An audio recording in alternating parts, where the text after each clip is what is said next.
Get ready, Novas Nation. The countdown is on. The Supernovas return to the court this January with team captain Brooke Nuneviller and returning Huskers Merritt Beeson and GM John Cook.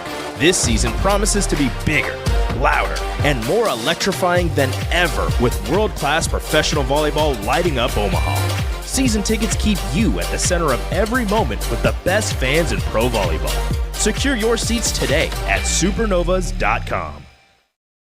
Hello and welcome to Volleyball State, a look at the sport of volleyball in 6 rotations and a proud part of the I-80 Club. I'm Jeff Sheldon. And I'm Lincoln Arneal. Tonight's show, like all of our shows, brought to you by our friends at Alumni Hall. And this week on the show, it's a crazy week in college volleyball that we're going to look back at. This is the kind of weekend we see as we get near the middle of conference play. Kentucky and Florida go 5.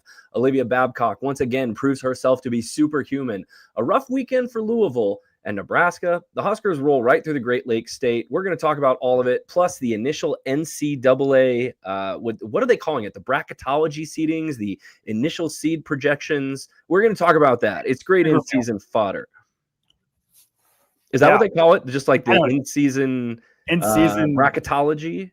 Well, bracketology is more projection. There's one of that, too. We can talk about that tragedy. But, yeah, it's the first look at the selection committee's point in time seeding right now. If we had to do this today, this is what we would do. That's basically what this is, right? Yeah, it's kind of a pulse check. Where things falling out right now. Roughly, we're just over halfway point in the season. So what a team's got to do, who's moving up, who's moving down. So, yeah, that'll actually be rotation number 5. So look forward to that in 5. We're going to start off rotation 1, Nebraska against Michigan State. Rotation 2, we're staying in the Mitten State, and the Michigan Wolverines played the Huskers. Rotation 3, Big Ten matchups, lots of craziness. Minnesota and Penn State went out to the Pacific Northwest, and it was wild times out there too. Plus another upset we'll look at as well. Rotation 4, we're going to look around the rest of the country. Some big performers. What's going on in the ACC, not Pac-12, that doesn't exist anymore. ACC, what? SEC, Big 12. That's what I meant, Big 12. And then you know Big West still exists, by the way. Oh yeah, it's Hawaii and a bunch of California state schools. Ooh, it's only Hawaii. This Hawaii's last year. They're moving to the Mountain West next year, right? They might be. I'm not sure. Here. I think the Mountain West. Mountain West Pac or Mountain West. I have not paid a lot of attention to Hawaii volleyball this season. 1, because they're on super late, and 2, because they're awful. So they haven't made its way into my volleyball consciousness. They should always be there. We're going to end our show, rotation 6. Looking ahead, Nebraska will face Northwestern and the Michigan State Spartans once again. So that's our lineup for today. We're just going to blow the dust off the scouting report from last week when we talked about Michigan State, aren't we? Well, like I mentioned just a moment ago, tonight's show is sponsored by our good friends at Alumni Hall, the ultimate Huskers shopping destination. They've got 2 brick-and-mortar locations downtown in Lincoln at 11th and P, and over in South Point Pavilions down at 27th and Pine Lake Road. They've got more volleyball merchandise than any competing retailer. I just spent the weekend in Minnesota, Lincoln, where it was like 45 degrees when we got up this morning, and I was wishing I had my men's Cutter and Buck fleece half zip that you've got at Alumni Hall. They've also got your Charlie Hustle script long-sleeved hoodie as the leaves are going to start falling off the trees here in the next couple weeks. All of your warm weather, your cold weather, your any weather Husker volleyball gear for men's, women's, and youth. You can find it at Alumni Hall. And we're going to save you 15% when you mention Volleyball State at Alumni Hall in one of 2 ways. You walk into the store and you tell them you're a Volleyball State listener, they're going to give you that 15% discount. Or if you go online to alumnihall.com, just use the promo code Volleyball State, all one word, no spaces, and that will save you 15%. So thanks for helping out our partnership with Alumni Hall. Get your Husker merchandise there and save 15%. Why not? It doesn't cost you anything except the time it took you to listen to this show, which hopefully you're doing voluntarily and enthusiastically. We thank you for that time too. Yeah, change that wardrobe. Try to add some new heavy gear. I put on flannel before we started. I'm doing this show again in my basement, and it is not warm outside. I almost had to put on running tights this morning. Did not, though. I did not. You toughen it out for one more week. Yeah, one more week. We're going with it. So, all right, let's jump right into rotation 1. We are going to start with Friday's matchup, Michigan State versus the Huskers at Breslin Center. It was a sweep for Nebraska. Again, this is going to be a common theme throughout this podcast. But Nebraska, it's been the common theme for a month. Yeah, It's been, it's what Nebraska does in the Big Ten so far. But Nebraska takes care of business 25-15, 25-18, 25-20. I think to me, the biggest storyline out of this was Harper Murray, another clean match. This was a back-to-back 0 hitting error match for her. She finished with a line of 13 kills, 26 attacks, which if you do your math, that's hitting 500. Also, she had 7 digs and an ace. Also, another significant milestone for her. She eclipsed 1,000 career kills with her. I think she ended up at like 1,001. So her second kill, she got to 4 digits with her career kills for Nebraska. Back-to-back matches, and this is just going to be a continuation of what we talked about against Purdue last week. Back-to-back matches when your OH1, who is a 6 rotation player, who also digs, receives serve, and we can talk about that in a second, defends. Back-to-back matches where they have double-digit kills with no hitting errors is just kind of nuts. Like, she didn't get blocked, she didn't hit out, and I believe Michigan State, unlike Purdue last week, decided to serve the heck out of Harper Murray. They served her how many times? Like 32. 32 times? Yeah, and 32 out of 47 total serves they had. They went at her 32 times. And that's different from what we've seen maybe just over the last month. Marie, I don't remember anybody that really. I mean, she picks up to go that for that large of disparity between her and the other. I mean, Lainey Troboy was second, and she had 8. So I mean, Harper Murray handled it pretty well. I mean, she passed a 2.1. She was just under 50% for good pass percentage, but Nebraska as a whole was also most of the time we've seen Nebraska opponents go at Lainey Choboy or Terea Sigler in serve receive, and Michigan State was the first team in a while, I think, that just said, all right, let's try to slow Harper Murray down by making her pass and get her farther out of the attacking pattern. Didn't really work so much. 13 kills, 26 swings. Other Huskers who had solid nights. Taylor Landfair, this was a really good weekend for Taylor Landfair against Michigan State on Friday. 8 kills, 2 errors on 12 swings, hitting 500, and Nebraska needs, you know, I think if Harper Murray is Batman, they've got a lot of Robins, so the analogy sort of falls apart at that point. I guess it's just the Justice League. You have a Batgirl there, or whatever. It's the Justice League. You know, somebody's got to be Superman, somebody's got to be the Flash, but they need support, right? That's where this analogy, which has gone off the rails, is trying to get to. Taylor Landfair, 8 kills. If she can hit, close to 500 every night, and the bigger thing to me is she terminated on, 67% of her swings, right? 8 out of 12. And a lot of times what you see with Taylor Landfair is if that set isn't absolutely perfect, she's going to tip it or she's going to roll shot it. And we saw a little bit of that against Michigan on Sunday. But 8 kills on 12 swings, you'll take that every single time. Virginia Adriano, who had a rough weekend, a rough match against Purdue the previous weekend, came in, had a really nice match. 7 kills, 3 errors on 13 swings. You'd like to see maybe those errors go down just a little bit. And then the middles were very efficient, as they always are, combining for 11 kills on 17 swings and 9 blocks. So, this was honestly, Lincoln, the match of the two going into the weekend where I thought, okay, maybe Nebraska might struggle a little bit. Michigan State was really good defensively coming into the match. They were 3rd, I think, in the Big Ten in opponent attack percentage. And Nebraska goes out there and hits 383 in front of a school record crowd in the Breslin Center.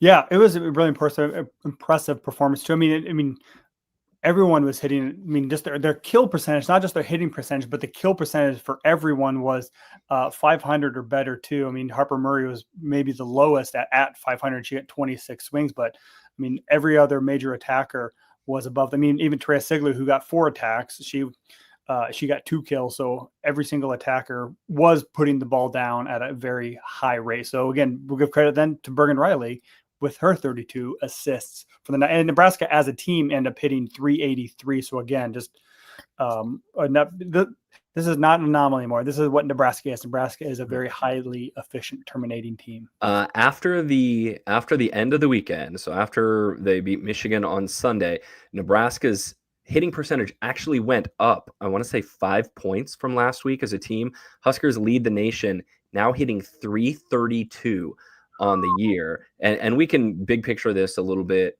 after rotation 2 in the Michigan match. But I still don't feel like when I watch this team, they're like an unstoppable offensive force. They're just really balanced.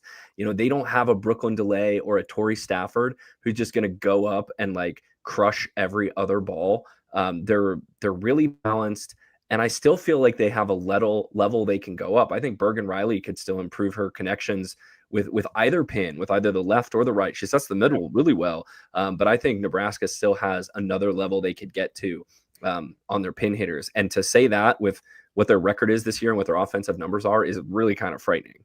Yeah, and I thought this was kind of a quiet night or quiet weekend for Nebraska's middles too. I mean, they only got 17 attacks versus, both matches they only got 17 total attacks between the combined. Well, I should take that back because Abeche played the third set too. Mm-hmm.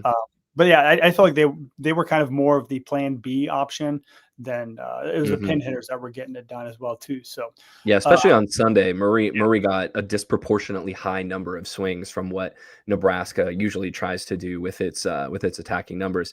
You want to run through the match? Really yeah, I'll go through. I mean, fairly quickly. I mean, Nebraska was never really. I mean, and there were a couple points where it's like, Nebraska could lose control, but they never really did. I mean, they scored the first 3 points in the match, jumped out to 10-3 lead. Michigan State got as close as 14-10, which not that close, but then service error Spartans, Andy Jackson Riley and Bergen Riley block and Andy Jackson kill. And that put a 7-point lead, and Nebraska was cruising from there. Then quickly go to the second set too. Nebraska looked like they kind of crushed Michigan State's hearts. They're going to jump out 7-0 lead. Like, okay, Nebraska's figured this out. They made the adjustments. They're going to shut it down.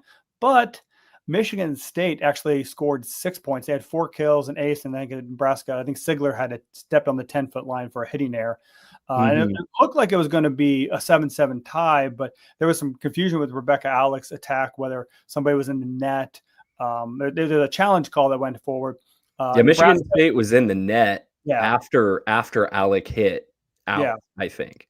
Well, yeah. So they thought that did the ball land before they were in the net? No, it was overturned. So Nebraska leads 8-6, and then they go on a 5-0 run to go up 15-8, and then go on another 4-0 run a couple points later. So it's that. Do you have in front of you who served to start game 2 for Nebraska? Who served that 7-0 run? Was it Mauk? Yeah, because a lot of times she'll serve to start the set. No, it was Sigler. Troy Sigler started. Yeah, she started that one.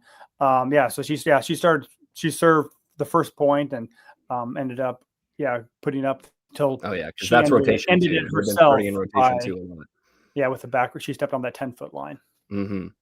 And then really game 3 was the only one that was even kind of close. Nebraska, it was tied early at 4. Huskers were up 15-10.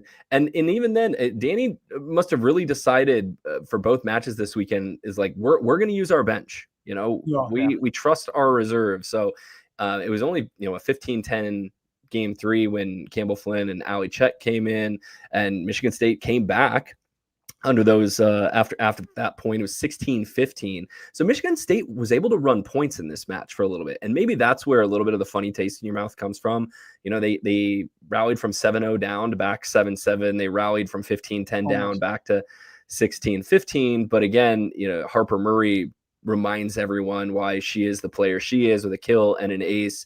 And then, it's a 3-point lead at that point for Nebraska, and just the Huskers were able to side out to close it out. Yeah, that's when, both Nebraska ran a 6-2 this set too. I mean, they kind of Flynn and Chet came in, and then I think Nebraska was up 21-18 when Bergen Riley and Virginia Adriano came back in.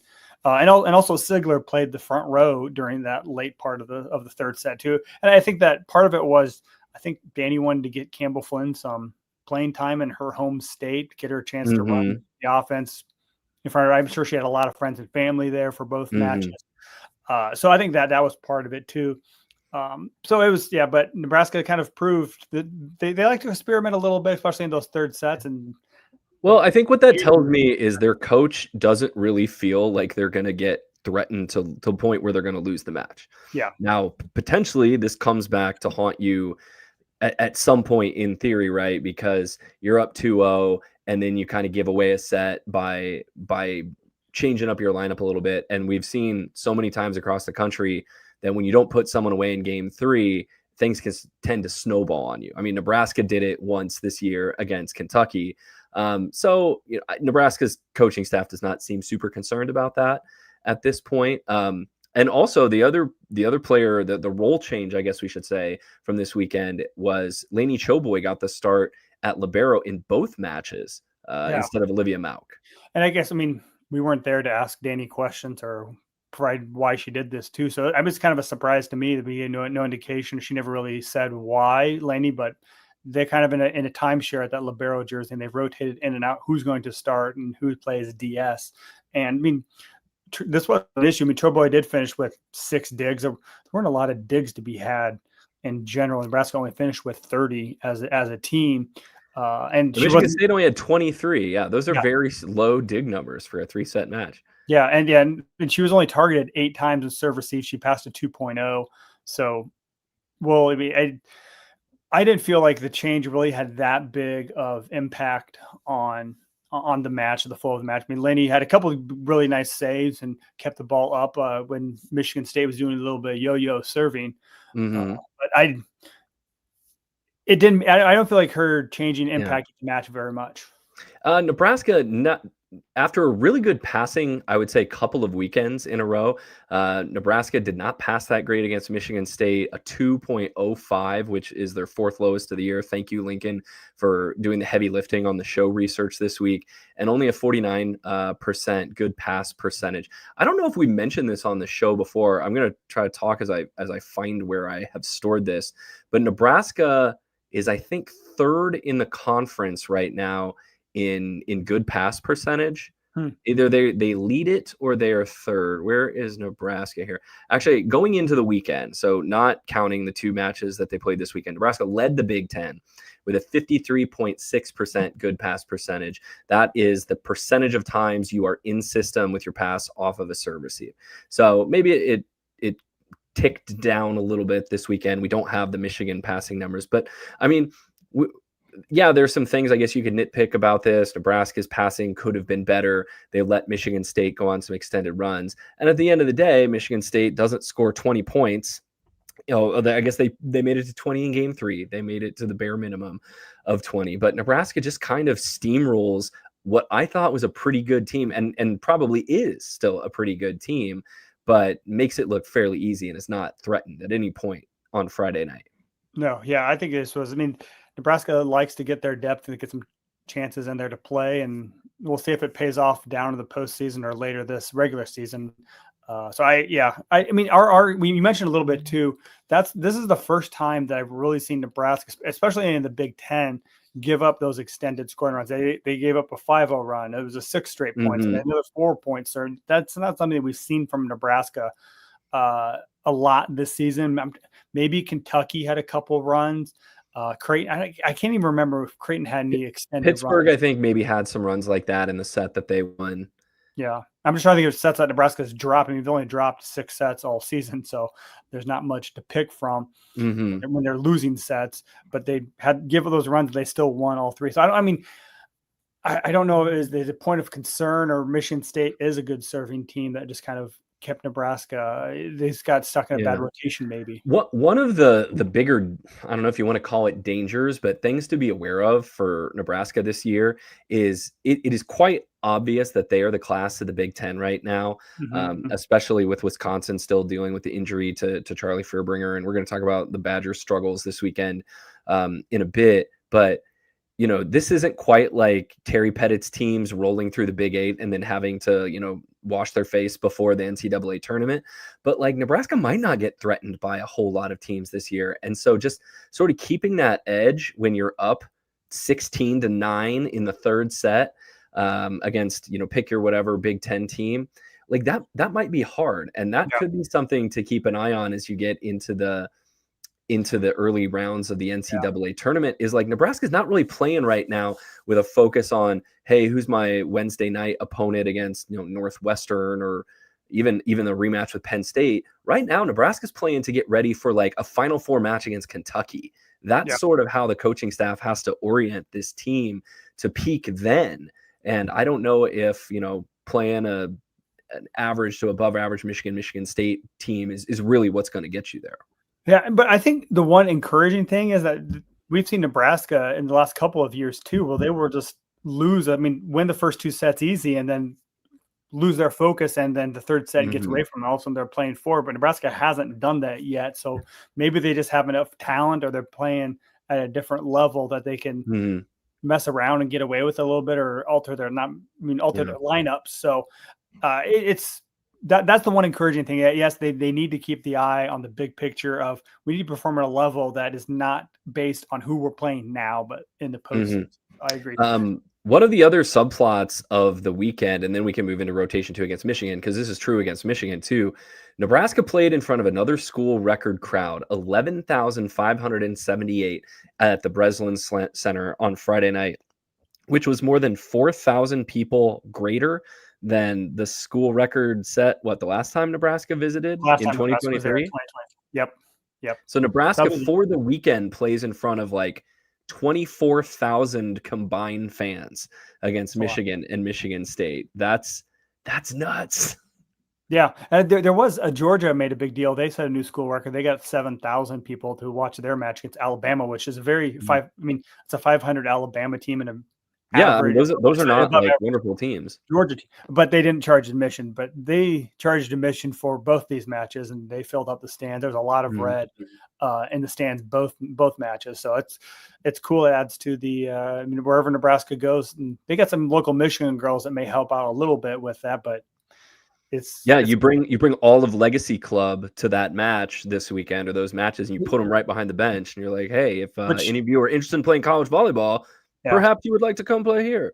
Yeah, Sunday was Legacy Day in Ann Arbor, so they definitely attracted that, because that's not too far away from that where Legacy is based in kind of the greater Detroit area. So speaking of that, well, let's go straight into rotation 2 against Michigan in Ann Arbor. Nebraska did have a night off on Saturday night. They went to the Harper Murray family residence in Ann Arbor, had some fun times. I got away from the hotel a little bit, so I got some rest and relaxation. Hopefully they brought out Harper Murray's childhood photo album. You get to see her in braces, and everyone gets to walk through the stage. I hope so, but hopefully they had a nice little cookout or whatever and did that. But again, Nebraska once again on for the 8th straight time in Big Ten matches.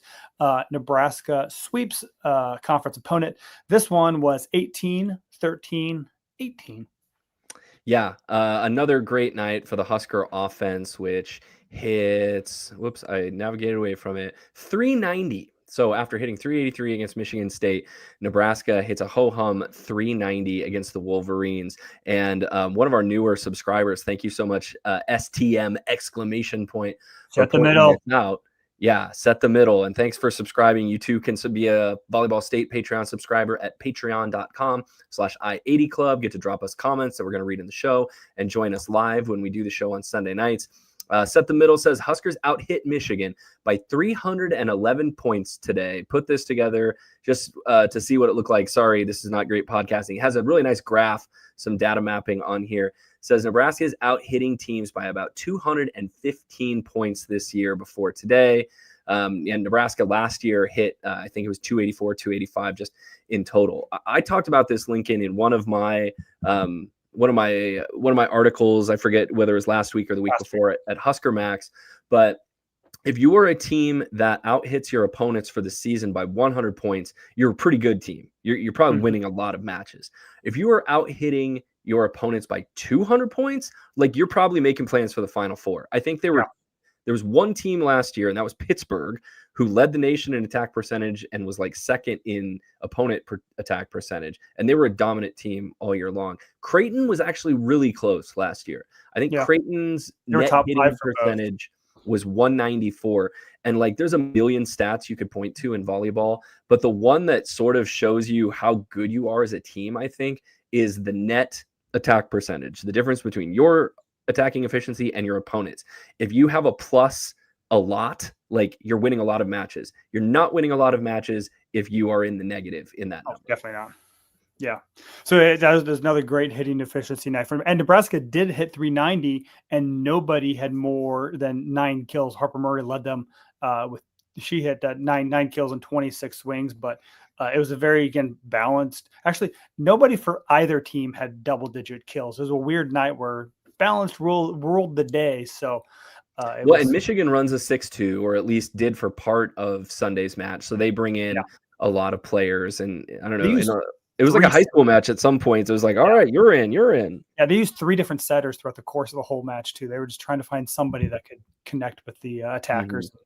They didn't, because they hit 079 for the match. Really? You know who was really good on Sunday? Andy Jackson.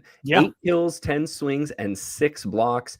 A nice night for Virginia Adriano. She was hitting over 400 for most of the match, and then got a couple of tough swings late that she couldn't put away, but 7 kills on 15 swings. You love seeing that kill percentage up, right between 45-50% for her. Landfair, another good match, 50% kill percentage, 7 kills on 14 swings, just 1 error. And then Minaya Obeje got in the third set, and it seems like all she does is kick butt. Every time she's in, she's going to hit 750, and she's probably going to get a couple of blocks. Yeah, and I think as JB, John Baylor, our friend, likes to point out too, if she had enough swings, she'd be leading the country in hitting percentage too. Because most times she's in there, she's hitting above 500. A cool 750 today. But I would say Virginia Adriano, she had an error. She got blocked on the second to last point, so that hurt her efficiency right there too. But it was real. Another balanced effort too. Rebecca Alec only played 2 sets. So, but we mentioned this before in our previous talking about that. But for the weekend, Taylor Landfair, 15 kills, 3 errors on 26 swings. I mean, she's not getting a lot of volume, but she's doing a lot with it. I mean, that she hit 462 for the weekend. I think Nebraska will take that, especially that's 6 sets. That's 2.5 kills per set. That's if Nebraska can get 2 or 3 kills from Taylor Landfair on that L2. Landfair is the type of player who I think before she came to Nebraska was used to a really high volume of swings. Her attack percentage for the season, I don't have it right in front of me, but I think it's up above 270, which is the highest that she has ever had in her career. Even her great season at Minnesota when she was the Big Ten Player of the Year, I think she was hitting a little under 250. So you're seeing a more efficient Taylor Landfair this year in her 6th college season. Not someone who's going to go get 30 swings in a match and put away 16 kills, but that's not really what they're asking her to do. There might be a match where Taylor Landfair's got to put the team on her back, but like Nebraska just needs an OH2 to be a threat along with all their other weapons. And Taylor Landfair has become that player.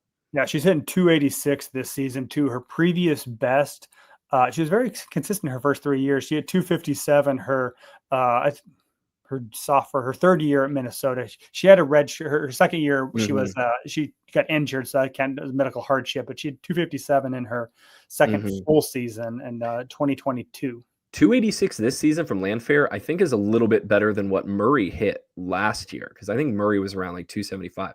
So the story of Nebraska this season has been efficiency. Like they might not go out and have the bomb kills that Texas does or that like Brooklyn Delay puts together, but like the balls drop when Nebraska puts them down. And I think that sort of colors a little bit how when I watch them and I'm like, did they have a really great offensive match? And then you're like, oh yeah, they hit 350. So yes, obviously they did. Yeah, which you wonder about, wasn't Nebraska after a couple errors, Nebraska falls to the high 3s or low 4s at that point. So they're putting the kills down early. So so let's go through this match. To me, all 3 sets felt very similar to, is very close. Nebraska may have jumped out of the lead, but it's very close in the middle. Nebraska went on a run to really separate themselves from the Wolverines and take control. So, like, for example, the first set, Michigan was actually up 11-10. Nebraska went on a 4-0 run. The first 2 points of that run were Harper Murray's first 2 kills, so it took a while for her to get in the flow of things. Olivia Mauk had an ace, and then Andy Jackson had a block. Michigan scored 2 points to get it back within 1, but then a 7-0 run. That was started by Andy Jackson. Speaking of slow getting into the game, that was her first swing of the match, was the kill to start that 7-0 run. So that puts Nebraska up 21-13. Jackson didn't have a swing in game 1? Well, until that the first point of that 7-0 run. So the first half of the first set, 27 rallies, she didn't get a swing. She wasn't on the court for all of that, but it took a while for her to get into the flow of things too. So then second set, same thing. Nebraska was up 8-7. Nebraska goes on a 7-0 run. Rebecca Alec had 2 kills and a block, and that kind of, again, Nebraska's up 15-7 at that point, and Michigan State's attack fell apart. They had just 6 kills in the entire set and 11 hitting errors. They were just spraying it all over the court too. Allison Jacobs really kind of struggled, especially during that set as well. Jacobs has a tendency to do that. She is, in the top 4 or 5, I think, in the Big Ten in kills a set. Gets a ton of swings, but just can be high error at times. And so, you take the bad with the good with her, it seems like. Yeah. Well, and she finished today negative. She had 7 kills, 8 errors. So it's the same thing with her serving too. She has one of the highest tosses for her topspin jump serve. And you never know where it's going to go. Sometimes it goes right straight down. Sometimes it goes directly into the net too. But Jacobs is going to be happy to see the back of Nebraska for her career after today. Yeah, doesn't have to worry about that anymore. But quickly, third set, Nebraska starts with a 6-1 run. So they get a little breathing room, but Michigan's kind of claws their way back to it, gets it to within 12-11. But then Nebraska wins 6 of the next 7 rallies. Jackson had 2 kills and a block during that. And then Virginia Adriano had a kill and a block. And then again, Nebraska went to its bench. Campbell Flynn came in. She played the front row. It wasn't a straight 6-2 switch. She came in, played some front row again. She's from the Detroit area too. So again, like we said, also it was Legacy Day, her club team. So she had a lot of family and friends in there in the arena to watch her play. And I thought she did quite well. And she had 5 assists in just kind of the limited time that she was on the court. Yeah, I mean, not a lot of teams do this, right? They don't just take out their starting setter when they run a one-setter offense like Nebraska does and just say, all right, kid, you can have the third set. I know they need to get these freshmen ready to play in case of an injury or an illness, heaven forbid. I do think there's something in there about, coaches will call it keeping players engaged or making sure they feel part of the team. Like they're trying to keep them from out of the portal. They're trying to keep them from getting seduced by someone who might be sliding into their DMs and be like, hey, you're a great player. Are you sure you want to sit the bench at Nebraska for the next year or two? And, somebody would probably have a compelling argument. Good teams always need a really good setter. And Nebraska, I think, is really trying to make players like Manaea Obeje and Campbell Flynn feel the love so that, they remain part of this program the next couple years when it's not entirely clear that they're going to start. Although Obeje probably has a pretty wide open shot at it next year. Yeah, and you've seen what happened with teams like Wisconsin and Penn State when their starting center goes down or gets hurt or leaves or whatever. I mean, they're a very different team without their starting center. Whereas if Bergen Riley, for whatever reason, is not being able to set, Campbell Flynn could come in. I don't think Nebraska would miss. There'll be some adjustment period too, but I think Nebraska likes having they will have a player who has at least been on the floor in Big Ten matches before. Yes, for sure. And she's finished out. And some of these matches she's played in are close. And I think Nebraska fully trusts her to run the offense too. So one of the things we haven't mentioned yet too, but speaking of players getting an opportunity to play, the one player who did not play this weekend was Skylar Pierce. She's still recovering from an ankle injury. If you listen to Jalen Reyes has a radio show on 93.7 The Ticket, he did mention that she rolled her ankle in practice. Danny Busman-Kelly said in her radio show that she'd be surprised if Skylar wasn't back this weekend. Well, there's so much volleyball content that, like you and me, people who create volleyball content don't have time to listen to it all. I struggle to keep up with it all. Yeah. But Danny says that she was surprised that she wouldn't play, but Danny was surprised because she was in street clothes with both the matches. Hopefully it's not anything long-term. They don't think. It's an ankle for Skylar Pierce, why she's out. Yeah. Yep. Okay. So, like we were talking before, Michigan State, another record. This one actually was one that Nebraska did not have previously. This wasn't. What do they call the Ohio State-Michigan rivalry? Is there a name for that? No, I don't think there's like a, it's not like Monon Spike. It's like they hate each other so much they don't even want to dignify each other with like a cutesy name. It's not like Bedlam or Red River. It's just Ohio State, Michigan. Yeah, the school up north and that other school. So, but Ohio State had the old record. It was just over 8,000 people. But there was the first time volleyball ever has sold out in the Chrysler Center, which is their main basketball arena. So you had 12,707 people. There was a lot of red in the stands, which you wouldn't know if you looked at Michigan social media. Someone on the Photoshop skills. That post did numbers, man. I was impressed. Like 30,000. Like That posted crazy numbers. Yeah. So good for them. They whatever did the red disappear Photoshop. There's a lot of black blobs in their photo of the crowd. Control F replace with a color. I think you can do that in Photoshop. Nice. I am very limited when it comes to Photoshop skills too. But so I think I wrote about this past weekend for our Patreon newsletter that we send out. The week that was, we do a lot of recap. We write a column, things that you and I find interesting. But kind of with the help of Dave Fight, we've talked about this, so Nebraska now has the attendance record in 30 different arenas. We've already seen it in the Bridgestone Arena in Nashville. We've seen it in Rutgers. We've seen it in Pinnacle Bank Arena. The Lipscomb's arena as well too. Almost every single road match that Nebraska's gone to has either been a new attendance record or a sellout, and they can't break it. So and apparently they're sniffing around bringing that to Madison Square Garden. If they're talking about it on the radio, this is not just like hypothetical. Yeah, I mean, I think the dream there is to get Rutgers to go play their home match in Madison Square Arena. That's a heavy lift, but if anybody can do it in the volleyball world, they would put 17,000 people in Madison Square Garden to watch Nebraska volleyball. How many they had? They had 5. I think that MSG holds like close to 20. Yeah.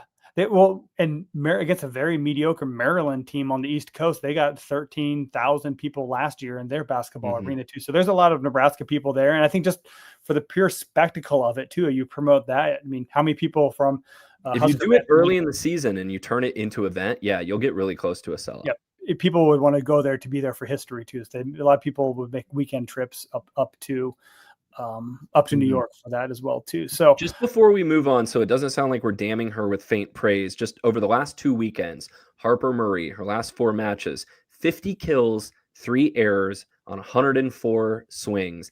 That's hitting 452 with a kill percentage of like 49%. Pretty darn good. Yeah, that'll play. And the problem is too, is last week she got co-player of the week because Kenny Martin decided to beat up on some poor schools.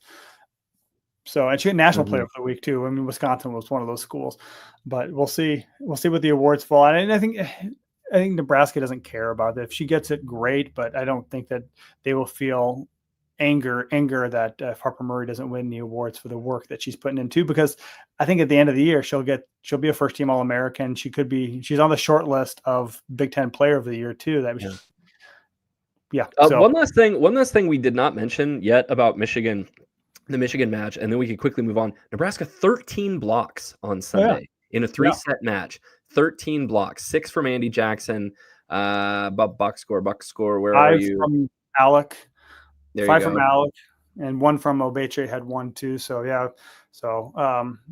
Blanford was in on 3. It's kind of everyone. Michigan's got some problems on offense, is what what I've learned after watching them twice now.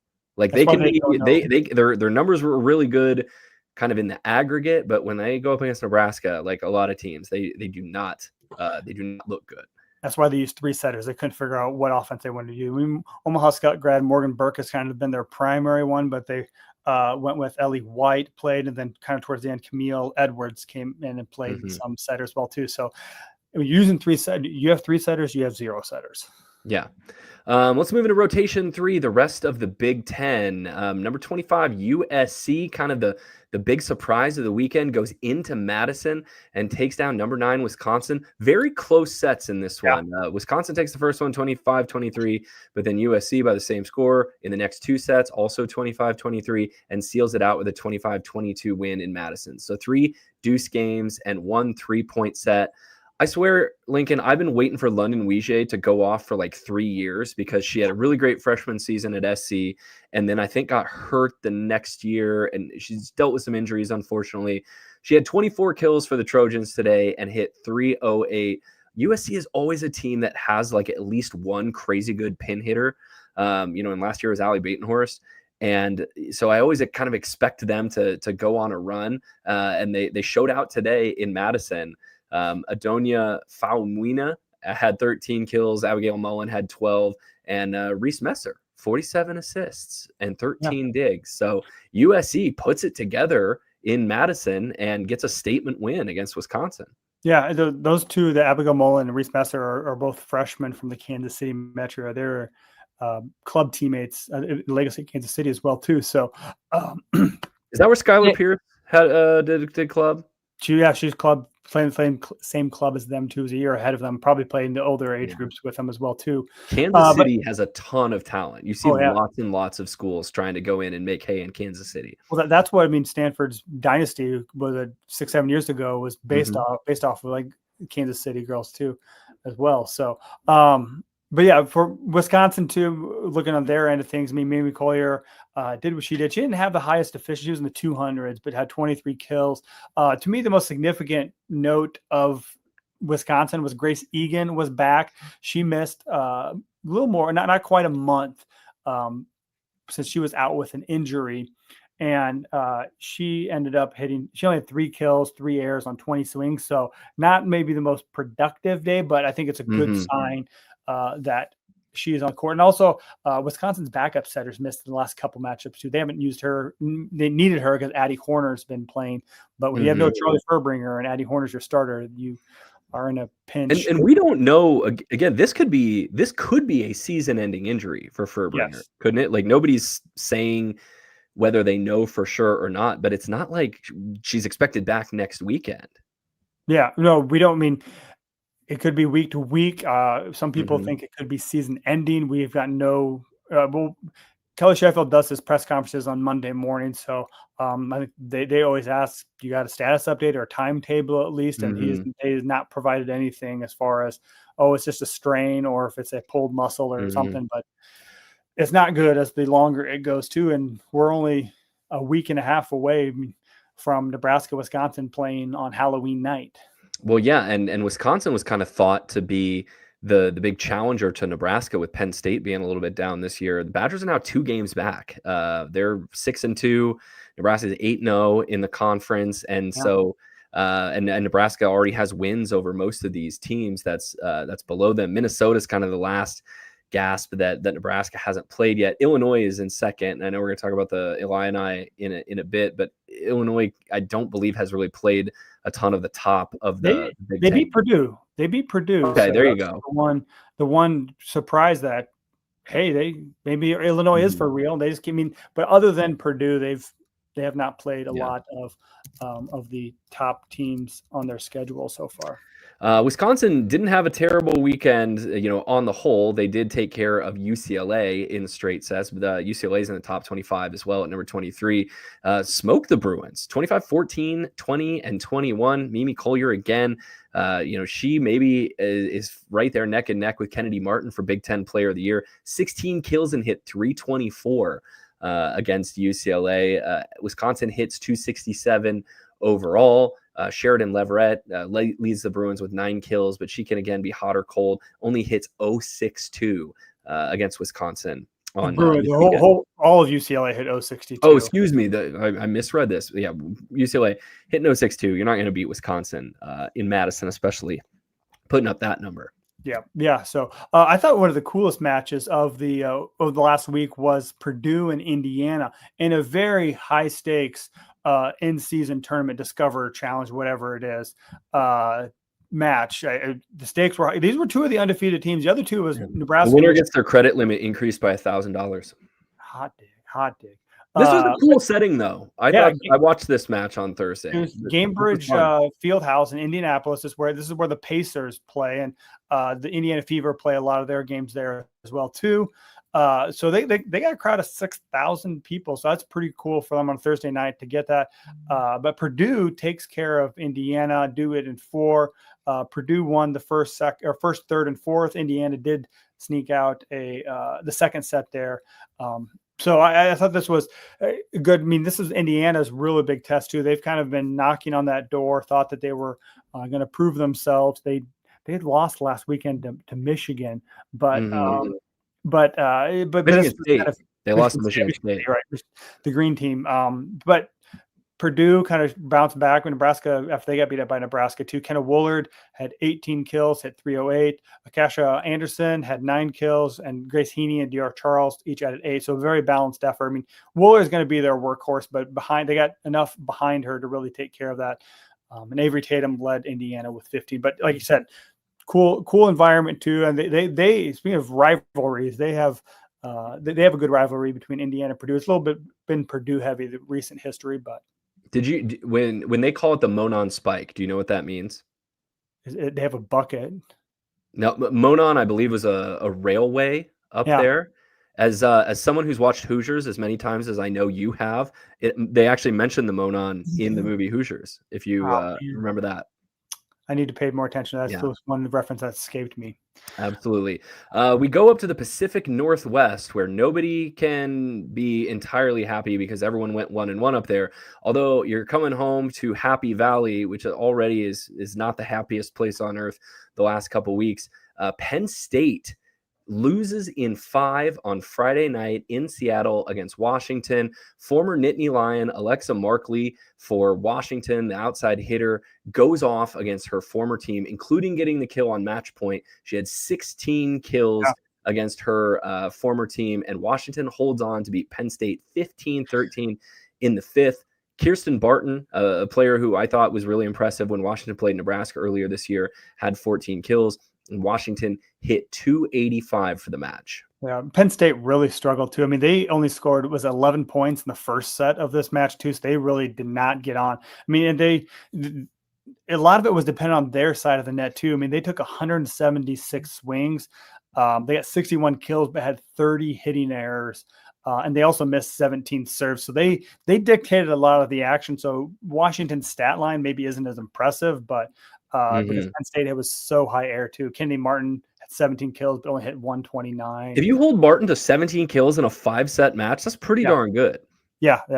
That's less than that's 3-4 kills per set too. So that's a good match for them too. But then they weren't the only ranked team that struggled in the Pacific Northwest, because down south, Oregon was hosting number 18 Minnesota, and they won 3-1 too. Alana Clemente, freshman outside hitter, she put up 23 kills and hit 362. She's been kind of a revelation. And she plays opposite for them as well too. So they took care of business as well too. So that's what happened those were Friday night. The next night they flip opponents. Minnesota and Penn State go, and they kind of get their revenge too. Penn State takes care of Oregon in 4. Kenny Martin gets back on track, has 26 kills. And then Clemente had another 23 kills for her too. So good showing for him. And then Minnesota, they get right back. They take care of Washington too. Julia Hansen, one of her, led the Gophers with 15 kills.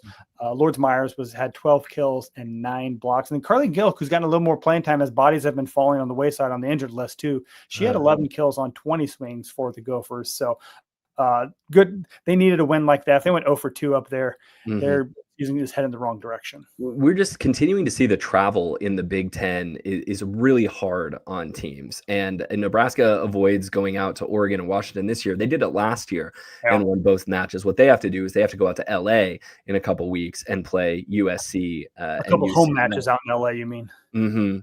Yeah. As we look at the Big Ten standings, Nebraska's 8-0, leading the league. Illinois, good for Chris Thomas, in second place at 7-1, and then Indiana, Purdue, and Wisconsin are all tied at 6-2. We've got a few more teams at 5-3. Yeah, not much clarity. I think Illinois' one loss did come to Wisconsin, so they've played Wisconsin, they've played Purdue, but they're heavyweights. They need to play Minnesota, Penn State, Nebraska left. We'll see. And Indiana kind of in LA school. So they got a tough last month of the season too. The other Big Ten news that we need to talk about, we've kind of, because we mentioned in the past on previous episodes too, Delicia Champion, who is a Puerto Rican, played for the national team the last couple of years. She's a 2027 prospect, but she committed to the Wisconsin Badgers. That's a big win for them. I don't think they had any 2027 commits prior to that too, but I think their 2026 class is supposed to be really good though. One thing Kelly Sheffield really is good at is he's good at other things, but he can recruit his butt off, and they got a really good player in Champion. Outside hitters, but Champion is going to be really good. She's maybe one of the best players of her age group in the world. Yeah, she visited Lincoln. I forget for which match. Maybe it was one that I was at. So was that? It was earlier in the season. It was a Saturday match. It was a Saturday match that they beat somebody. It was a non-conference match. Old State, maybe. No, it wasn't that late. It was a couple weeks ago. Grand Canyon, I forget. It was a big time. She was down in Nebraska and Wisconsin and chose Wisconsin. Yep. Let's move on to rotation 4. Yeah, rotation 4, our national recap. And this is where things got really fun this weekend, especially in the coast-to-coast Atlantic Coast Conference, where number 6 Pitt takes the 5th set 15-11 over number 4 Louisville at the start of a rough weekend. Or actually, no, it's the end of a rough weekend for the Cardinals. Louisville goes 0-2 at home this weekend. Pitt gets it done 15-11 the 5th. And the story, as it usually is with the Panthers, Ms. Olivia Babcock, the reigning National Player of the Year, puts it on Louisville again on Sunday. 41 kills on 78 swings. She hits 423, also adds 2 aces and 5 blocks. That's 6 more kills, Lincoln, for Babcock than the rest of the Panthers combined. Yeah, she was carrying the load too. She was determined not to let the Pittsburgh lose that match to their rival Louisville. There was a lot of I enjoyed seeing a lot of the video clips of all the heated moments between Louisville and Pitt. They will play again later this year too, but this was in Louisville. They played this in the L&N, their on-campus arena, which only seats like 1,200 people. So tight atmosphere. Chloe Chacoin had 16 kills for Louisville. I thought the setter, Nelis Cabello, she had a very impressive line too. She had 9 kills on 10 swings, so she was really aggressive. 41 assists, 2 aces. This match was going on the same time as the Nebraska-Michigan. I had this on my second TV and kept glancing down. So it started an hour before the Nebraska match, and the 5th set ended after Nebraska was already done. So it was a fun match, and hopefully we'll get to see them again. Louisville's a good team this year. I don't know if their pins are quite elite enough for how much they set them. Peyton Peterson is a really good player, but I don't see her in this match recap right here, which tells me she didn't have a great match. Chloe Chacoin is a really good player and would make any team better. But you're going to come out on the short end of it when Olivia Babcock puts down 41 kills most of the time. Yeah. You want to look at Friday's match? Yeah, we were talking about Louisville's bad weekend. It started on Friday night. They hosted SMU, number 8 ranked SMU, and they lost 19-17 in the 5th set. That's Louisville lost. They actually had 3 match points in the 5th set and couldn't close it out too. SMU only needed 1 chance to do so, and they scored the last 3 points of the match too. That was a really exciting barn burner of a finish there too. Malia Jones had 22 kills, hit 320. Here's your Peyton Peterson reference. She had 18 kills and 12 digs. And then the one person that's really kind of emerged is Calissa Blackshear. She's a freshman opposite for the Cardinals too. She had 14 kills against Pitt, and she had 17 kills against SMU. So she's kind of emerged as a threat. I believe she's just a freshman. So she's getting more comfortable as the year go on. But Louisville goes 0-2 against 2 of their biggest rivals in the ACC that they're competing for the crown. So not a good weekend for them in the ACC standings. Dropped them both at home. Dropped them both in 5 sets. Let's go to Thursday. Traditional ACC power Cal pulls off a reverse sweep against number 14 Miami, wins the 5th 15-12. Peyton Desjardins has 19 kills. Michaela Hayden 12 kills for Cal, who Nebraska got to see earlier this season.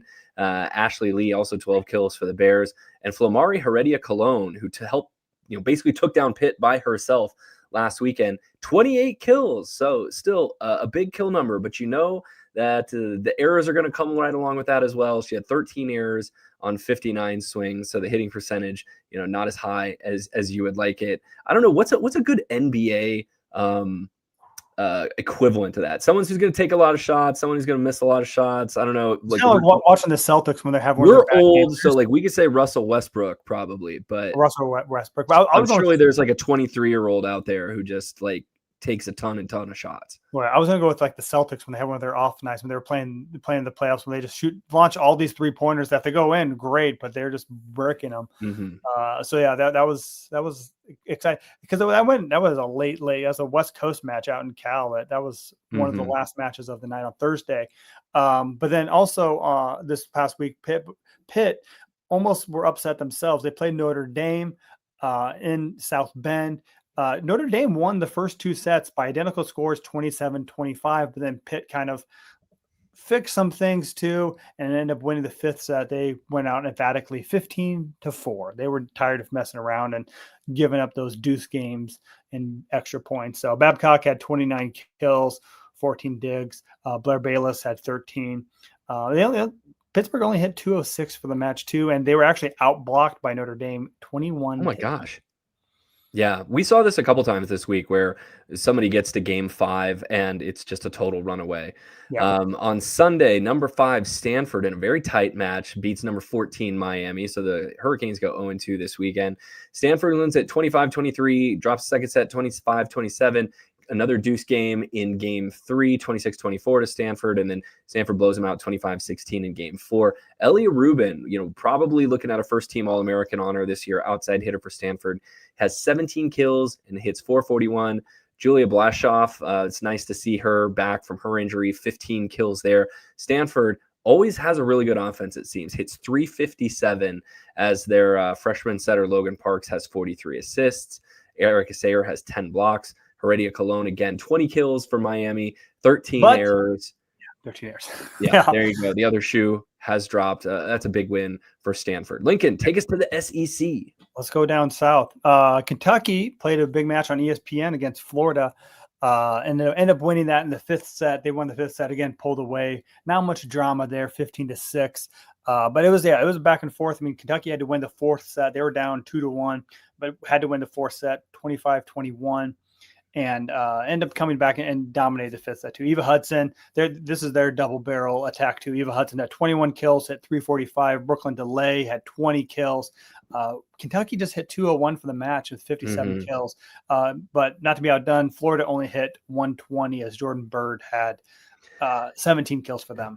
I haven't watched a lot of Texas yet this year, so I haven't been able to see a ton of Tori Stafford. But every time I watch Brooklyn DeLay, I'm like, this is the best outside hitter in the country. She has so much range. She can hit line. She can hit cross. She tools really well. And every time I see her, she's just like short of unstoppable. So she helps lead Kentucky again to a big win. Florida got their big win earlier in the week. They knock off Tennessee in 5. That's another deuce game in the fifth, 15-13. Bird there, 23 kills for the Gators. And Milica Vidacic is how I would guess to say that. 12 kills. Hayden Kubik, former Husker, another big match for the Volunteers. 24 kills, 13 digs. Caroline Kerr, I think she's a sophomore this year. She's a really good setter for Tennessee with 57 assists and 15 digs. But Tennessee, a high error match. They were one of the nation's leading attacking teams along with Nebraska. They had 16 more errors than Florida did in a 5-setter, which is how you lose those. Caroline Kerr Jr. As we're recording this too, Texas is currently playing Oklahoma. They won the first 2 sets, and they're currently leading 19-17 in the third set. So Texas looks like they're on their way to another kill. Stop playing Sunday nights, people. It screws up our show rhythm. Yeah. We got one match I want to talk about in the Big 12, Arizona State. There's another exciting match too. It happened kind of late. Another 5-setter. So many teams going the distance this week. Again, in the conference, these teams know each other a little bit too. But Arizona State rallied. They won the 4th set, and then they won the 5th set, 15-13 over number 19 BYU. Naomi Glover, good to see her back, hitting hard. She had 19 kills. Bailey Miller had 16 kills, 14 digs.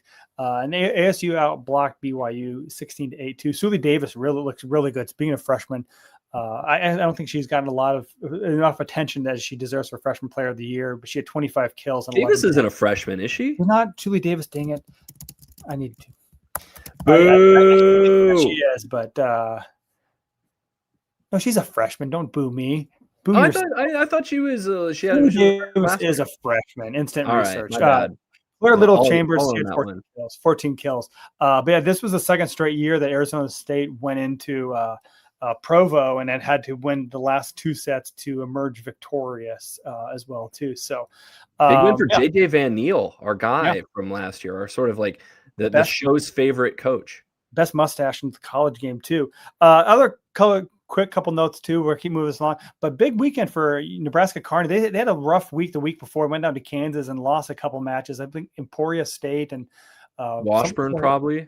Yeah, they lost 2 matches down there. Fell down to 5th, but they get back on track this weekend. Beat Central Oklahoma, who is number 4 in the Division II. 25. This is some weird scores. 25-16, 35-33. Lost the third set, 25-20, but then win the fourth set, 30-28. So lots of extra points there too. Had to put the work in, but the Lopers get it done too. Carly Purdy, 20 kills. Emily Lane, 17 kills as well too. Excellent. So I don't think there's any question. We have a second. We have an honorable mention here, but I don't think there's any question who our Omaha Supernova's shining star of the week is.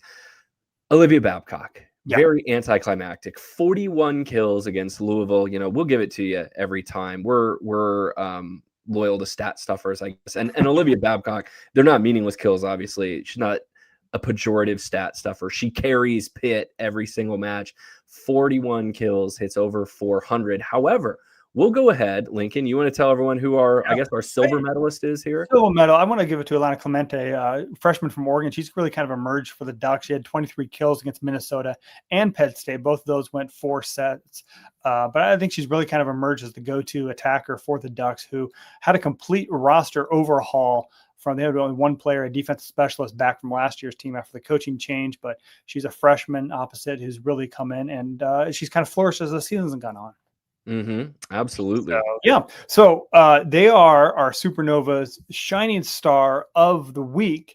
So we want to thank our sponsors, Omaha Supernovas, for sponsoring this segment. So with legendary coach John Cook now serving as general manager, plus former Husker, All-American Merritt Beeson, as well as Brooke Nunaville on the roster. This is a season that you do not want to miss. So come be part of the best atmosphere in all of professional volleyball. So we have 14 thrilling home matches at the CHI Health Center, and cheer on the Supernovas as they chase another championship in Major League Volleyball.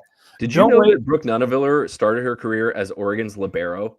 Yeah, she was a libero. She's only 5'11" or so. So she's a great defensive player as well too. So she's one of the more exciting professional volleyball players that I've seen. So she's fun to watch. I got to watch her playing Athletes Unlimited the last couple of weeks too. Mm-hmm.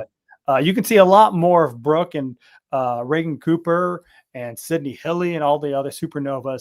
So don't wait. Grab your season tickets now at supernovas.com.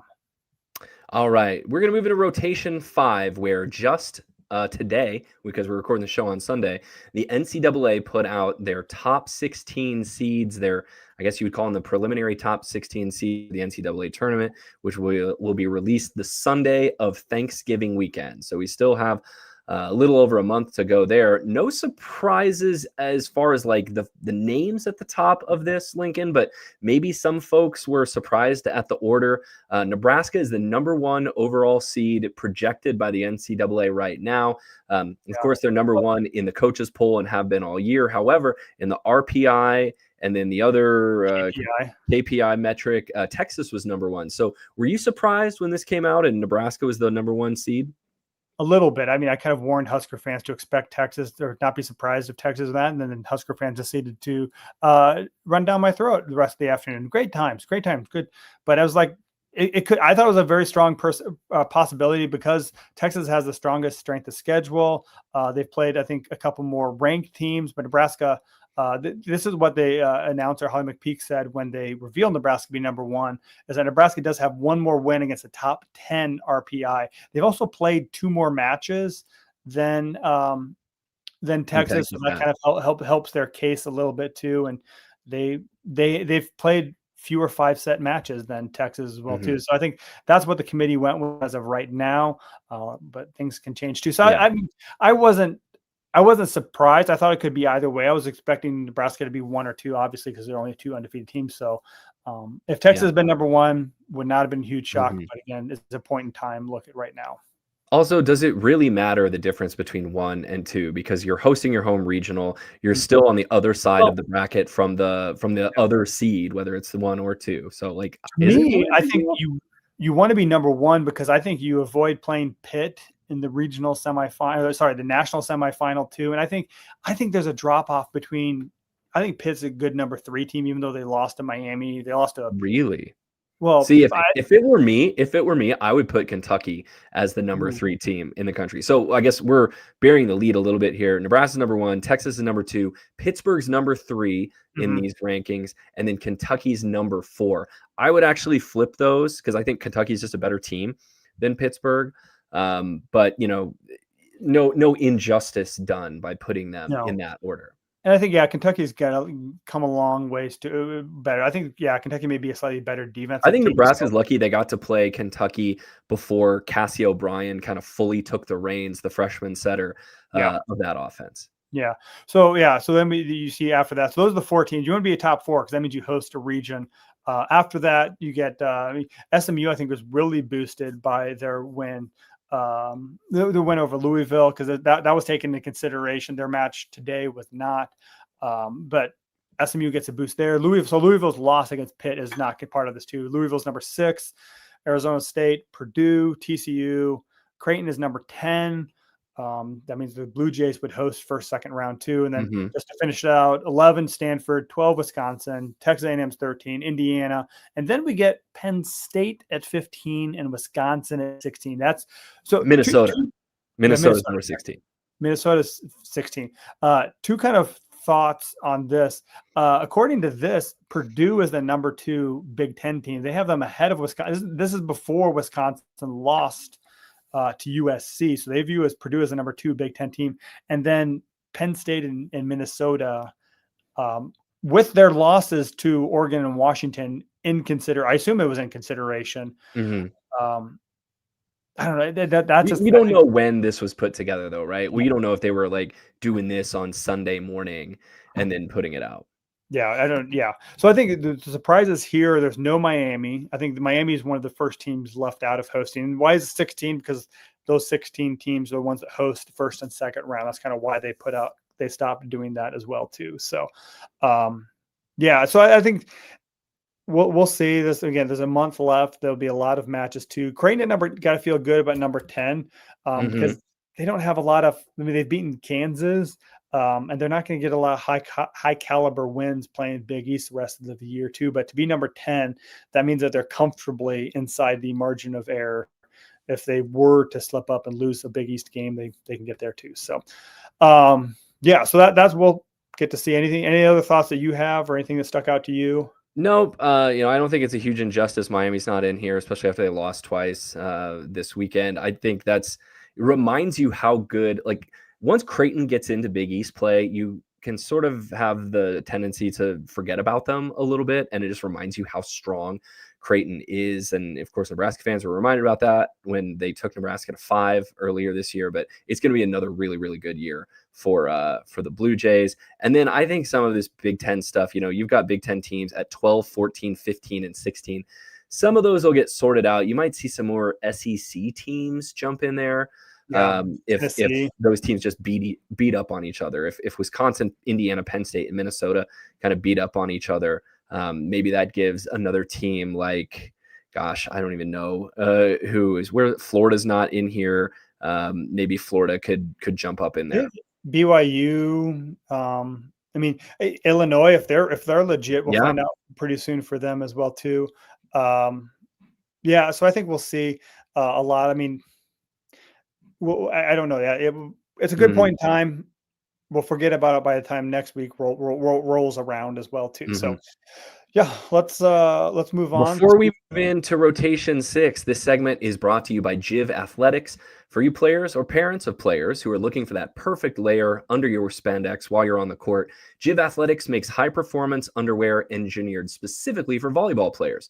This year, InStyle magazine named Jiv one of the best workout underwear brands in its category, and they're endorsed and worn by U.S. Olympic gold and silver medalist Micah Hancock, so they're built for athletes at the highest level.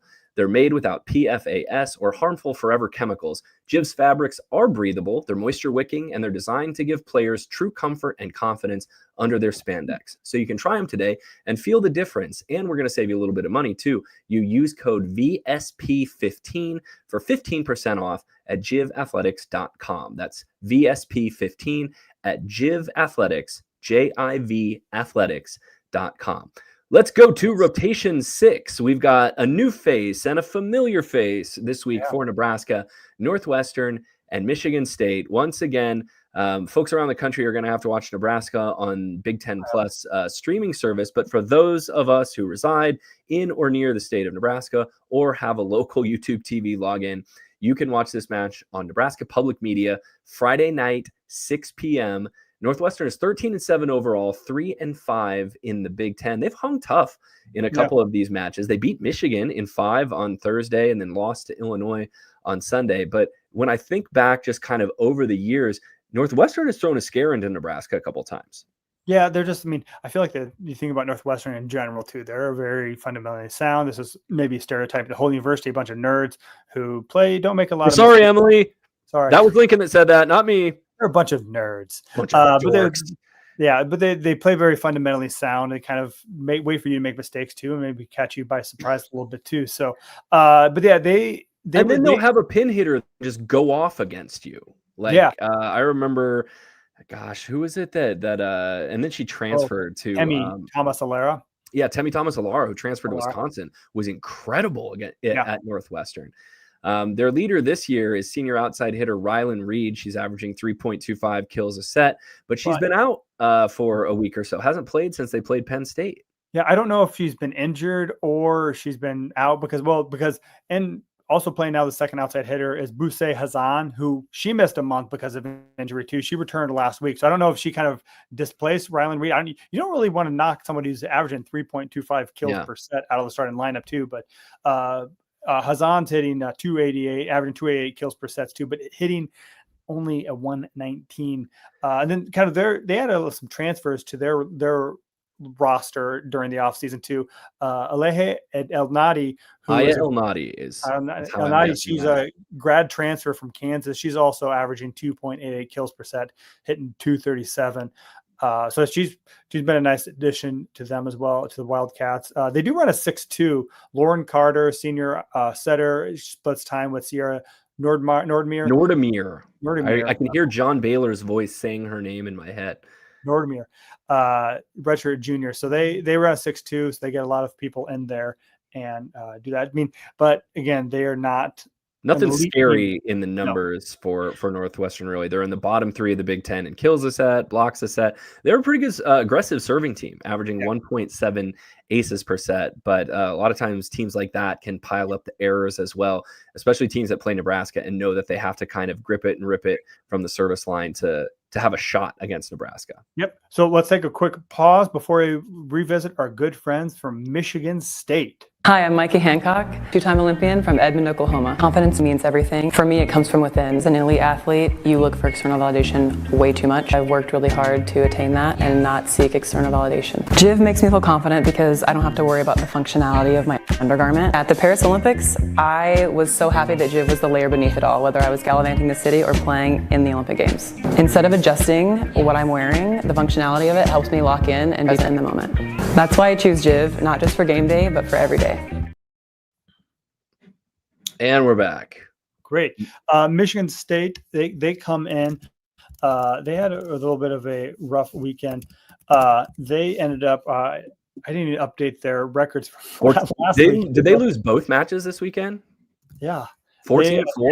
4-4 in the Big Ten.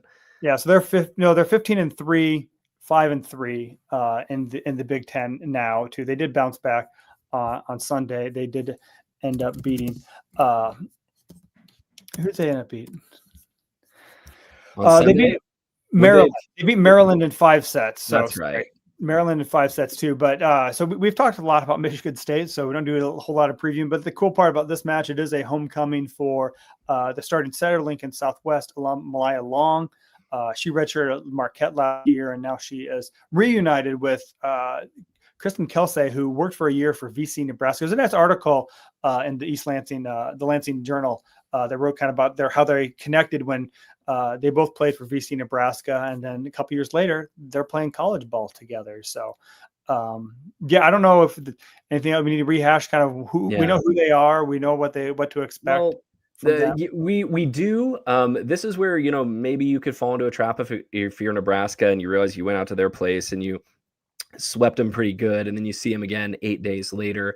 Nebraska is just going to have to make sure that they keep that intensity up. This is still a good defensive team. Michigan State is, even though Nebraska, went out there and hit 390 against them on Friday night. 383. Nebraska is going to have to play clean because Michigan State's a team that they have a good win against Indiana earlier this year. They didn't play a really tough non-conference schedule, but Long's a good setter. I don't think have the pin talent to hang with Nebraska. We went over this last week. They're really balanced, but when you're balanced to the level that Michigan State is, it's not necessarily because you have 5 bangers out there. It could be because you don't have a ton of number one hitting options. So Karolina Staniszewska still leads the Spartans, not quite 3 kills per set. Duzema, I thought, played pretty well against Nebraska. She was a 6'4" opposite and played pretty well. But Nebraska was just able to go on these long runs against them and keep them from playing clean volleyball. The one wrinkle you may see, Nebraska saw it in the third set when Taylor Hold'em came in. She hadn't played much at all, too. She played some back row, but she came in the third set. She had 4 kills on 6 swings, too. So you think maybe given another week to recover and heal that she could be a full go. And I think she changes the way that Michigan State looks because she's that dynamic of attacker. So that may be the one difference if she's able to go from the start instead of she kind of made a appearance midway through that third set when they were running out of options. They needed to change something. And like I said, she 4 kills and six. I would be interested for someone to ask Danny Busboom-Kelly during Nebraska's media sessions this week what she could see Michigan State coming out and doing differently against them. It's not that they held something in reserve, but you can't just have the same game plan against Nebraska. Yes. What do they need to do better? What do you expect that they could try differently? Do they set their middles more? Do they try a different tactic from service line instead of sending every ball at Harper Murray? Are they going to try to go after Choboy, Mauk, Sigler, something like that? Yes. So Michigan State's just got to change it up a little bit. Someone should ask that question. Yes. Someone who has access to the media opportunities. That is was that Saturday or is that Sunday? Yeah. Saturday night, 7:30. That will be on Big Ten Network, not over the air, but over the cable or on streaming. You don't have to go searching for it and enter your password and login information 3 different times to get Big Ten Plus to work. We have not really talked about this. Are we going to do volleyball late on Friday? We've taken a couple weeks off. Let's do it. Let's do it on Friday. Let's give our Patreon supporters a free show Friday night. If you want to join us on i80club.com/ or patreon.com/i80club, you too can join us for $5 a month. You'll get our volleyball late show, and you also get a weekly newsletter that will hit your inbox as well. The extra content you get for helping support the show and helping support our community. You also go participate in our Discord channel as well too. Like Matt asked a question, we haven't addressed this yet tonight. He's talking about the Madison Square Garden. He fully thinks that Nebraska could fill that up. Do you think? Here's the question that Matt asked: has there been any team or individual who has done more to grow the sport of volleyball than the University of Nebraska? I think within the last 10 years, that answer is no. You go back to the 1970s and 80s and sort of the pioneer coaches on the West Coast who helped grow that game. I'm not going to sit here and say that Nebraska's done more than Al Skates and Dave Shoji and all the people who were great players and coaches back then. But in the last 10 years, maybe even the last 5, from that stadium match onward, this sport has become a phenomenon in ways that I don't believe it was before, and Nebraska gets a ton of credit for that. Yeah, I'm always continuously amazed. Because I'm too close to it and sees the impact of Nebraska volleyball week in, week out too, but I do not realize outside of the volleyball bubble how big that volleyball stadium match was. So I think that just continues to resonate. So Harper Murray's legit famous compared to most college athletes. Yeah, she got Adidas brand and shows up to club tournaments, gets mobbed, and has NLI deals out the wazoo. So so we will be volleyball late on Friday. Join us, patreon.com/i80club, patreon.com. We'll do that after the match, about a half hour, give us some time for post-game press conferences and things like that. But we'll be there, and then we'll be back here at a regular time, 7 p.m. next week for our live show, and then everyone will get it in their feeds for free on Tuesday morning. Absolutely. Thanks very much to Alumni Hall for sponsoring today's show and all of our shows this fall. Also, thank you to our partners, the Omaha Supernovas and JIV Athletics. Find them online and get great deals when you use our the promo codes that will be listed in the show notes and what we talked about earlier in the show. If you don't know where that stuff is, just go to our link tree at volleyballstate.com. That links to pretty much everything. Yep. All of our social media and our emails at volleyballstate@gmail.com. You read all of our coverage at huskermax.com and listen to us all you want to your heart's delight. So thank you for listening to this show, and thank you for living in the Volleyball State.